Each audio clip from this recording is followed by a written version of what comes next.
Hello guys, what's up? It's Megan Jico and welcome back to my channel. So for today's video guys, day 2 na ng simula at wakas ng SB19 Kick-Off Concert sa Philippine Arena. Kaya naman, samahan nyo ako kung ano nga ba yung experience ko and all.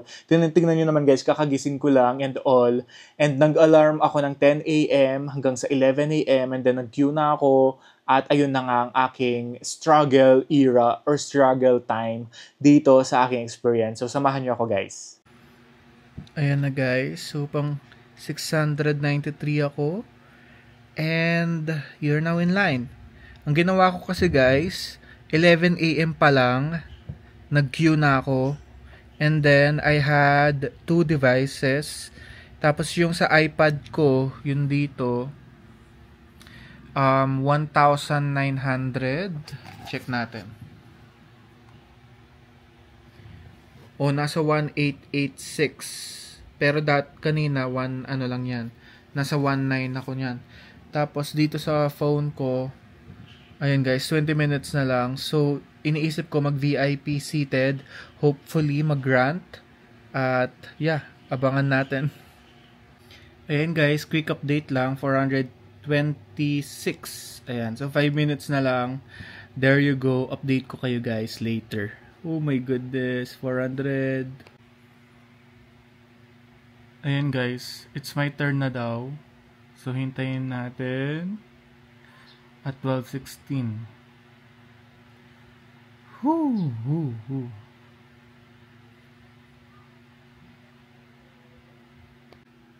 Ayan guys, nakalagay it's your turn pa rin. Pero 100% na siya. Ayan na guys. Let's go na. Paano ba to?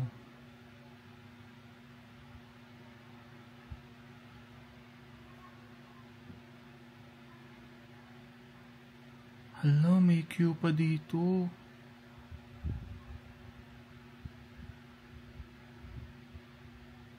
Hala. May queuing pa pala sa VIP. Oh my God. Paano ba to? You can close this page. I did not expect this na may queuing pa sa ano. Oh my God. Guys, as you can see dito sa VIP seated, VIP mosh pit, basta't VIP, pang 5,000 pa ako. So, ang ginawa ko, check ko na lang dito sa aking iPad dahil pang 800 naman ako. Doon ako sa ano kasi tawag doon? Doon ako sa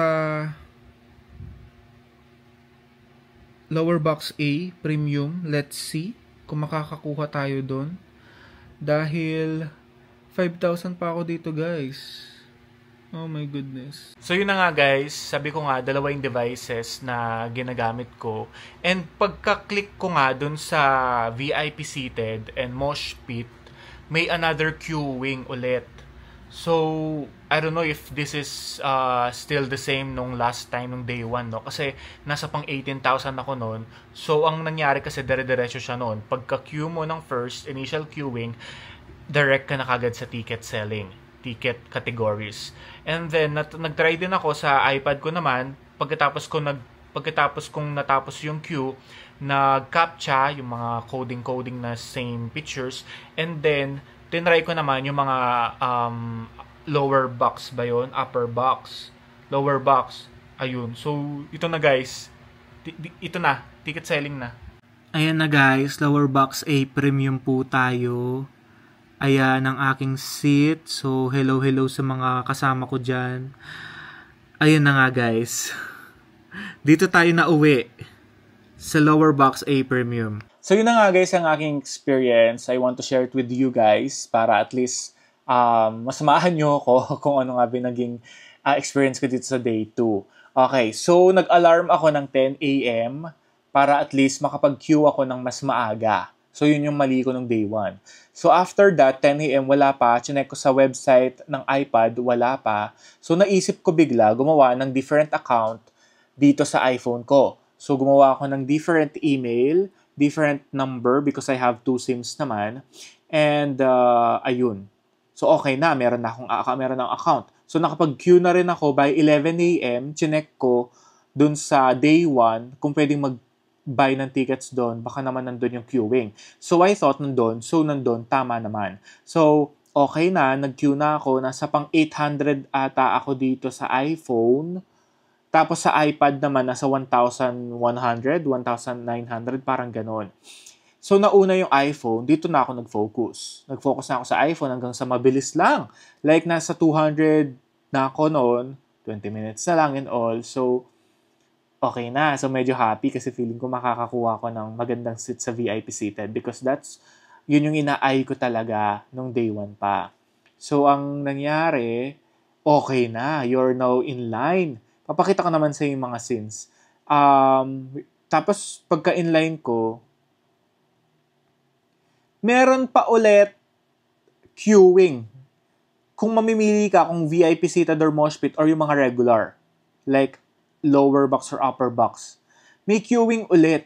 So, pagka-queuing ko sa VIP seated and mosh pit, nasa 5,000 ako, guys. My goodness. Sa tingin nyo ba, meron bang magandang seat noon? Parang, oh my God, diba? Parang for every transaction nata ng isang ticket, pwedeng mag-avail ng 10 or whatever. Parang,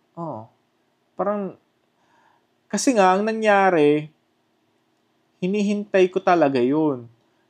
Tapos, nung umokay na, nasa 5,000 na ako, ganun, hinihintay ko talaga siya, guys. Like 10 minutes and 20 minutes, ganun. Pero yung sa iPad ko pa rin, tinry ko naman sa lower box premium. Yung sa 110 or 16, tama ba ako? Nasa ganong mga seated. Ayun yung nasa white area, yung palagitnaan ng orange. So, 106 or 1110. So, may queuing ulit. So, yung paghihintay medyo struggling kasi we don't know kung may ticket pa, di ba? So, I really don't know because maraming mga tao nag-aabang and hindi basta-basta ang ticket. Hindi, kahit na day to pa to, yung iba gusto mo experience ng day 1 tsaka day 2 like me. Kasi yung day 1 ko nasa gilid talaga ako. So, apparently, I want to view the stage designs, the performance, na nasa gitna naman. So, that's why I planned or I decided to buy another ticket na nasa gitna sana, VIP seated, or yung 106 or 1110. So, nag-aabang talaga ako hanggang sa umokay na yung VIP seated na queuing ko or mosh pit. Pagkapunta ko doon, nakita ko yung website ko. Oh my God, you have to log in here first. So, nag-log in. Kasi kaka-log in ko naman noon before ako nag-queue nung 10, 11 a.m. So, I have to log in first. Ang problema, dahil bago ang email ko, we have to verify your email first. So, nag-rattle na ako, shaking na ako. Oh my God. Tapos, nag-verify na ako. 2 beses pa ako nag-verify email dahil, ewan ko, mali yata yung napindot ko ng unang code. Tapos, yung pangalawang pangalawang code okay na hanggang sa chine-check ko na yung VIP seated or mosh pit na clicker, wala na. Binalik na ulit ako sa queuing. Anong gagawin ko? My God, parang gumuho yung mundo ko. You know that? Parang ang aga-aga ko pumunta, ang aga-aga ko nag-queuing and all. Tapos, because of that, verify your email, doon nagka-leche-leche yung queuing ko. So, nag-back to basic ulit ako. So, hindi ko na nahintay, apparently. Kasi nga, baka wala na talagang maabutan. Kasi ayoko mag-standing. Kasi guys, alam niyo naman, tumatanda na tayo, tito-tito na tayo, masakit ng likod, at hindi ko kaya yung walang upuan. Because concert, parang more than 2 hours to or 3 hours kapag SB19 kasi quality talaga yung mga performances and all. So, I have to sit talaga. Di ko kaya yung para kung nakatayo ng ilang hours, hindi ko kaya yun. So, syempre, mag-video ko and all yung mga experience ko doon. So, mahirap.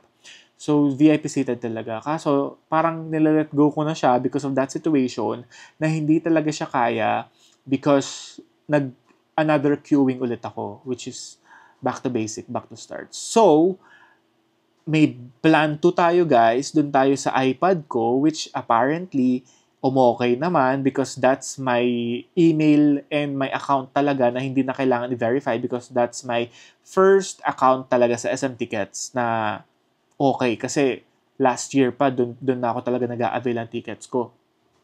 So, pagka okay na, you have to log in first ulit. Pero okay na kasi nga, diretso na sa ticket selling.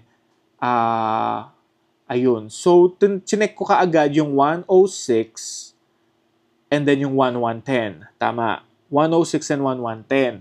Yung 106, wala na yung harap. Like, parang nasa dulog-dulo na lang available. Row 30, row 31, ganon. 1110 naman, meron pa, row 24, row 22, ganon. So, nag-check ako, nag-differ ako kung ano yung mas malapit na row dito sa dalawang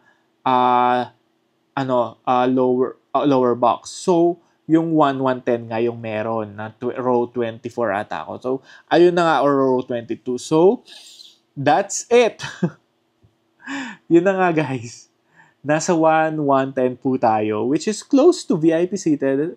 It's too close din naman guys, as you can see. So, iniisip ko na lang, kasi ito para lang gumanda yung pakiramdam ko na tama yung pinili ko. Eh di umokay na yung VIP seated at Mosh Pit queue ko. So okay na. Hanggang sa nakita ko, guys, ubus na yung VIP seated. Paubos na kasi yung mga meron na lang row 30, row 31, nasa dulong-dulo na talaga. So, sino-check ko rin, doon nakabili na ako. So, hindi naman ako bibili na, no? Nakita ko, nag-failed. Kapag kiniklik ko, ibig sabihin, meron nang kumukuha nun.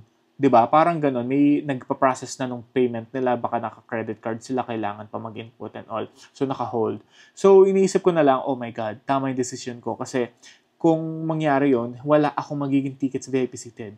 Or else, mag-standing ako, VIP standing. And I don't want that kasi hindi ko kaya mag-concert ng standing, guys. I'm so sorry. Talagang tapos na yung era ko na nakatayo ng magdamag.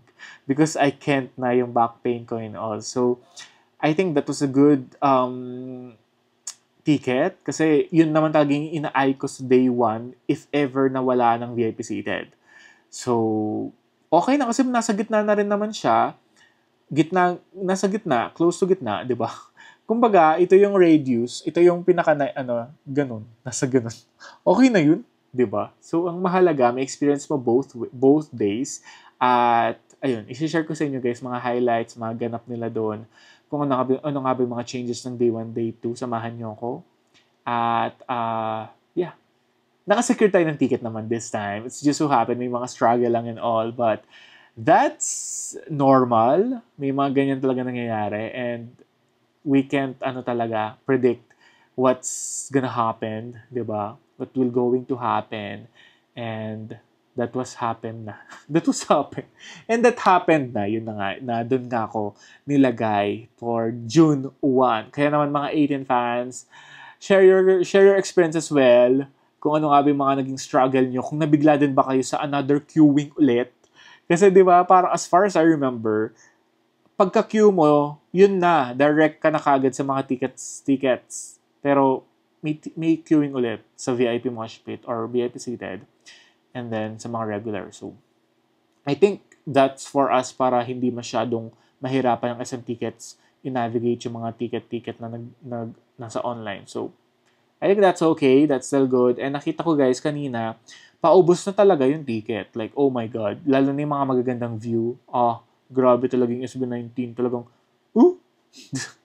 mapapaganon ka talaga sabi ni Josh sa Dam, diba? So, yeah, thank you for watching guys. And I'm very, very, very, very excited for this one. And inaasahan talaga natin na this will going to be one of the best concert of SB19. And I know they will going to prepare for this one. Gigantic preparation talaga and spectacular performances and production. Mga lights, mga ilaw, LED, and also, I can't wait. I can't wait to watch. And, of course, April 25 na yung guys, yung EP nila Simula Tuka. So, abangan natin, pakinggan natin, at supportan natin. Thank you for watching, guys. This has been Jigo Manangan TV. Thank you for watching.